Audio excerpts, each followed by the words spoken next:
Today, we are with Glow with Your Hands, which is an amazing hands-on experience for young people. It's a career fair here in Western New York, and it is spectacular. They have dump trucks and earth movers and Megatronics. I'm excited to bring the kids here so they can get excited about, the different careers and different trades that they can get into once they graduate. Definitely go into the workforce. You can get hands-on. You're not going to be in debt from going to college. It's a good starting opportunity. You learn a lot. I think it's a really good investment for people. We're trying to get some exposure to the youth locally here to inspire skilled trades and trying to build up what we have for young people, give them a little bit of exposure to what we have to offer in trucking and also in the construction side. It's a great opportunity for kids. I think it helps them a lot learn about more than what the schools can provide.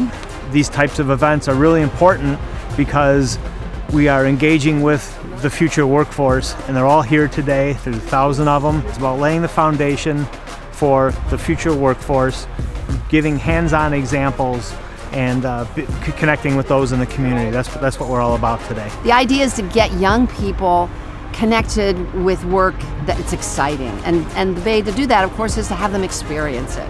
So more career fairs like this is really, really important. People are always talking about, where are the workers of the future? They're right here. We just have to make sure that they know a good glide path for them to a steady career.